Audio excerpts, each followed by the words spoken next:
lupa subscribe, like, and share. Seorang anak melihat orang tuanya duduk di atas kursi roda dengan tangan bergetar karena terkena penyakit Parkinson. Air liurnya meleleh karena tidak lagi bisa menelan. Dulu lehernya kokoh, kuat berbicara, tapi sekarang suaranya keluar merintih karena usia yang sudah lanjut. Di saat itulah si anak sadar ternyata ayahku yang dulu jenderal bintang 4 hari ini tidak lagi berdaya. Dia terduduk di atas kursi roda dengan tangan menggeletar, air liur meleleh. Dulu kalau dia berjalan tegap, langkahnya kokoh. Kalau dia bersuara keras, anak-anak buahnya takut, menggeletar mereka menghadapnya.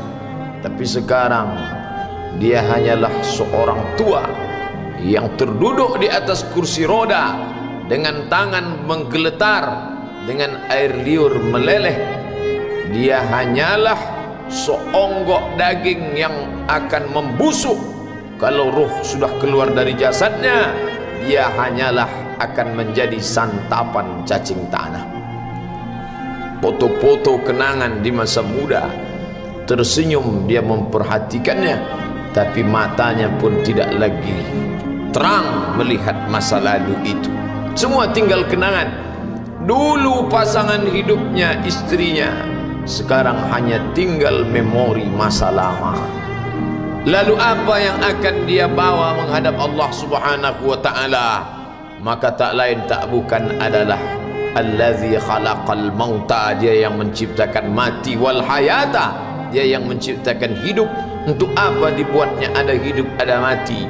Liyabluwakum ayyukum ahsanu amala, untuk melihat siapa yang paling baik amalnya. Hari ini kita tidak duduk di atas kursi roda. Hari ini kita sedang sehat walafiat. Tapi banyak saudara-saudara kita di luar masjid sana yang dalam keadaan sehat walafiat, lebih sehat dari kita. Kenapa tidak bisa bersama dengan kita hari ini? Karena mereka sedang musafir. Allah membolehkan mereka untuk jamak takhir, untuk sholat zuhur, karena mereka di luar sana sedang sibuk urusan yang tak mungkin ditinggalkan. Mereka pun dalam keadaan darurat. Tapi ternyata ada yang tidak musafir, tidak sibuk, sehat walafiat. Kenapa mereka tidak ada bersama kita? Ada satu nikmat besar yang dicabut Allah, nikmat istiqamah iman dan Islam. Oleh sebab itu hari ini nikmat besar itu ada dalam diri kita. Kita sehat walafiat, kita tidak musafir, tidak sakit, kita pula dalam keadaan akil dan baligh, sehat fisik, sehat mental. Tapi yang paling besar di antara nikmat itu adalah takut meninggalkan salat Jumat.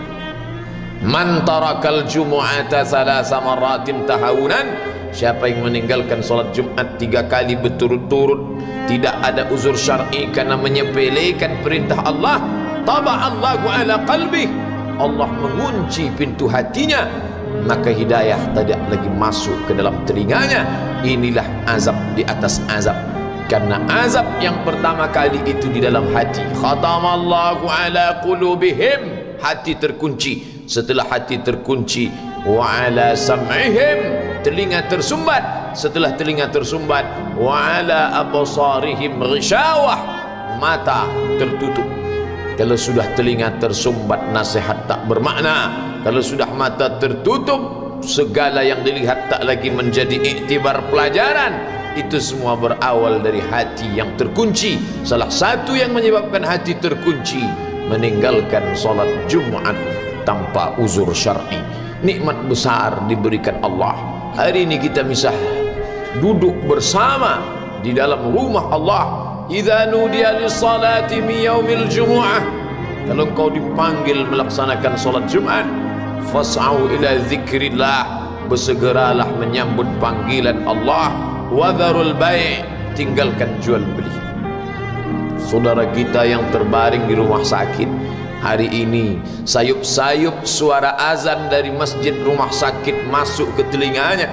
Dia menonton di televisi acara live solat Jumat, tapi saat itu dia hanya mampu terbujur kaku. Ruhnya masih ada dalam jasad. Anaknya tidak bisa berada di sampingnya karena security tidak mengizinkan keluarga berada di dalam ruang ICU. Dia duduk di dalam.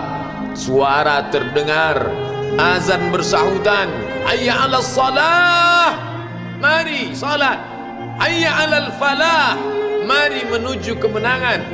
Dia hanya bisa meneteskan air mata. Kenapa? Kalau dulu dia waktu sehat sempat beribadah, penyesalannya tidak terlalu banyak. Tapi kalau di saat sehat walafiat tak sempat untuk menempelkan kening ke lantai, tak sempat melangkahkan kaki ke rumah Allah, tak sempat mendengarkan khutbah, maka tak ada duka di atas duka. Air mata yang meleleh tak dapat mengembalikan masa lalu. Lan tarji'al ayyamul lati madat, yang lalu tak dapat diulang kembali. Air mata darah menangis, yang sakit tak akan sembuh, yang mati tak akan hidup. Penyesalan selalu datang di akhir perbuatan. Belum pernah orang menyesal sebelum perbuatan berlalu. Selalu penyesalan di akhir. Di saat itu penyesalan tak lagi bermakna. Apa kata mereka ketika melihat azab Allah? Rabbana, hai Tuhan kami, ya Rabb kami, absarna, mata kami sudah melihat azab, wa sami'na, telinga kami sudah mendengar suara tangisan, teriakan, pekikan di dalam neraka. Farji'na, kembalikan kami lagi ke dunia, na'mal salihah, kami ingin beramal saleh. Inna muqinun, kami yakin seyakin-yakinnya. Tapi saat itu penyesalan tak lagi bermakna, karena dunia tak mungkin utuh semula, karena sudah menjadi sunnatullah yang lampau tak akan kembali. Idza sama'un fatarat, langit terbelah, wa idzal kawakibun tasarat, planet-planet bertabrakan, wa idzal biharu fujirat, lautan diledakkan, diletupkan, wa idzal quburu bu'asirat, semua yang dikubur dibangkitkan. Alimat nafsum ma qaddamat wa akharat, disitulah orang baru sadar apa yang dulu pernah aku lakukan. Wa qadimna ila ma amilu min amalin, semua amal mereka kami tunjukkan, kami datangkan. Ini amalmu, ini infakmu, ini wakafmu, ini sedekahmu, ini salawatmu, ini bacaan Qur'anmu, ini zikirmu. Tersenyum mata melihat amal. Faman ya'mal mithqala dzarratin khairan yarah. Tapi jangan lupa, apakah yang dosa-dosa itu dilupakan begitu saja? Yang buruk pun akan nampak juga. Faman ya'mal mithqala dzarratin syarran, sebesar ujung rambut, sebesar telapak kaki semut yang hitam, di atas batu yang hitam, di tengah malam yang kelam, di dalam samudra yang gelap, akan ditampakkan juga pada hari itu. Yauma tublas sarair, segala rahasia ditunjukkan, dan mata akan melihat dengan penglihatan yang nyata. Mulut tidak lagi bisa menjawab. Al-yauma nakhtimu ala afwahihim, hari itu mulut kami kunci, karena mulut itu yang dulu pandai mencari-cari alasan, bersilat lidah, maka hari itu lidah dikunci. Wa tukallimuna aydihim, tangan mereka kami buat bicara. Wa tashhadu arjuluhum, kaki bersaksi. Apa yang akan dibicarakan tangan, apa yang akan dipersaksikan kaki. Bima kanu yaksibun, semua yang pernah dilakukan di masa yang lalu. Berapa atasanmu sanggup memberi gaji sehingga begitu enteng kau tinggalkan solatmu? Apa yang dijanjikan istrimu sehingga begitu enteng kau berikan yang haram? Hanya rayuan sesaat, padahal dia pun akan meninggalkanmu sebelum masa tua tiba. Apa yang dijanjikan anak-anakmu? Ayah, kami akan menjagamu di hari tuamu nanti, maka berikan kami yang kami inginkan. Belikan kami rumah yang besar, belikan kami kendaraan yang mewah. Nanti setelah hari tua kami akan menjagamu, kata mereka. Tapi setelah kita tua, dosa-dosa begitu banyak terkumpul, mereka pun meninggalkan kita di panti jompo yang penuh dengan kesunyian, hening, sepi, suara cucu tak terdengar menangis, karena mereka pun malu mengakui kita sebagai orang tua. Suapkanlah yang haram ke mulut mereka, berikanlah yang batil ke dalam perut mereka. Itu hanya akan menjadi azab di dunia sebelum hari kiamat tiba. Ish ma syi'ta, hiduplah sesuka hatimu. Ish ma syi'ta, apa yang mau kau makan, makanlah.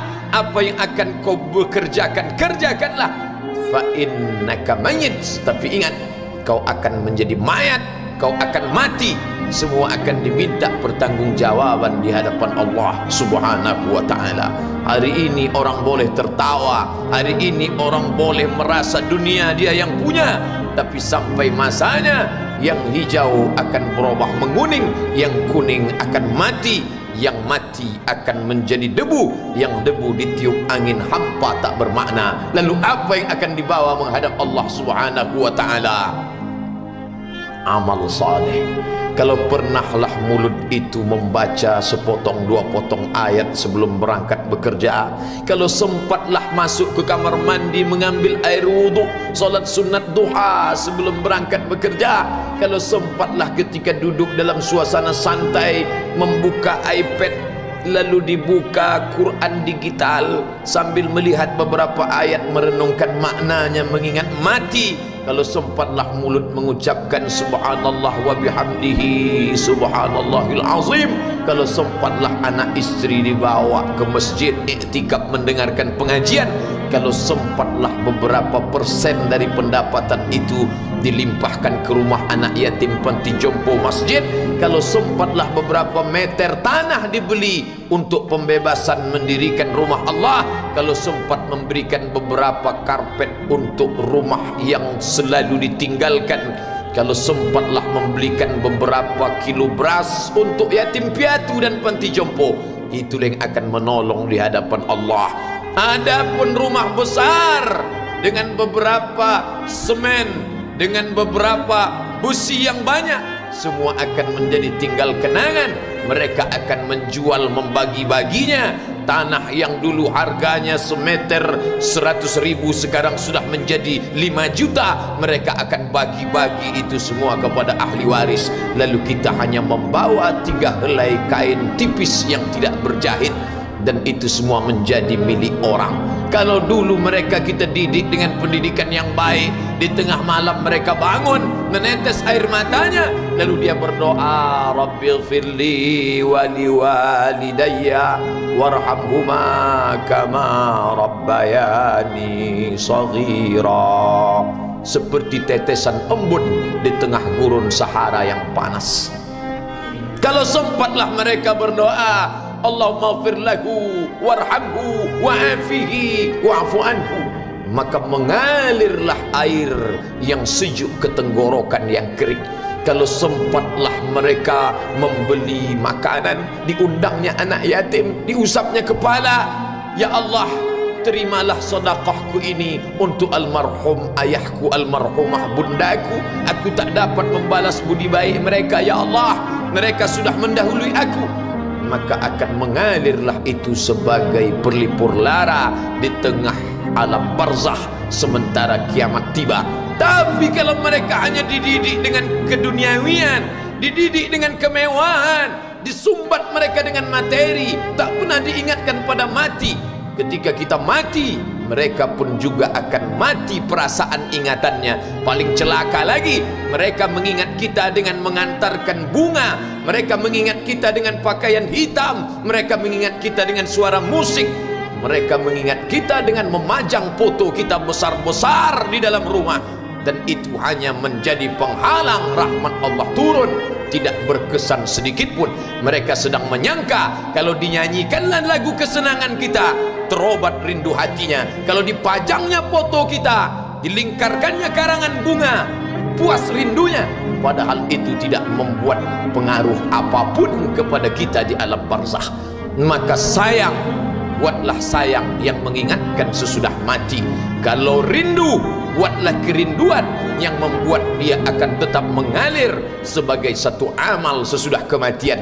Idza matal insan, kalau manusia mati, inqata'a, dulu rajin membaca Quran berhenti, dulu rajin salat tahajud berhenti, dulu rajin menghatamkan segala yang baik-baik berhenti, tapi ada yang tetap mengalir. Di antara yang mengalir itu adalah shadaqatun jariyah.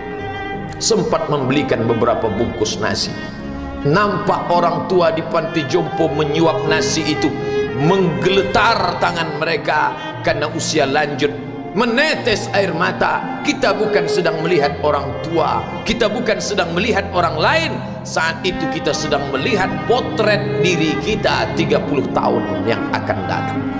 Di mana aku 30 tahun akan datang?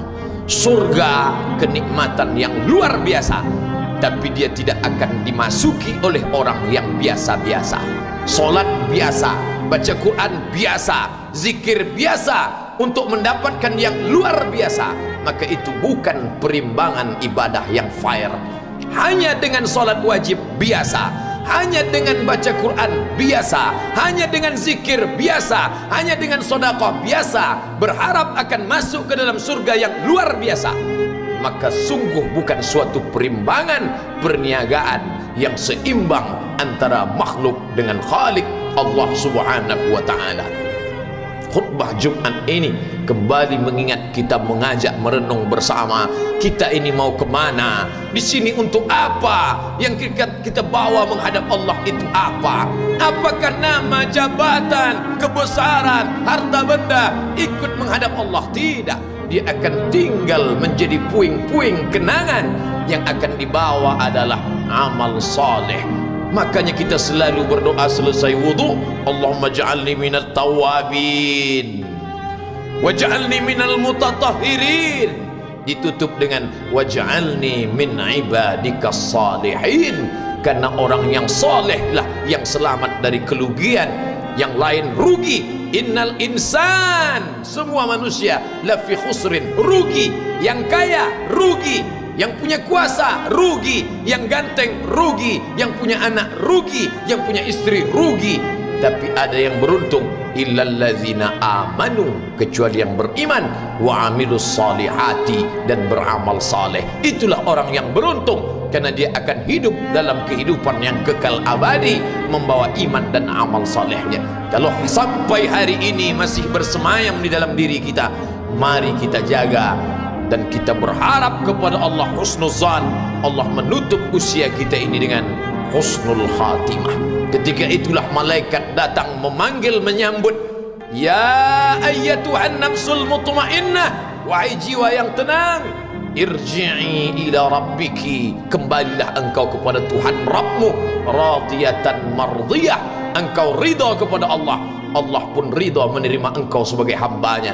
Fadkhuli fi ibadi, masuklah engkau ke dalam golongan hambaku. Wadkhuli jannati, masuklah engkau ke dalam surgaku. Saat itu ruh keluar dari badan seperti tetesan air di hujung daun yang lembut menetes.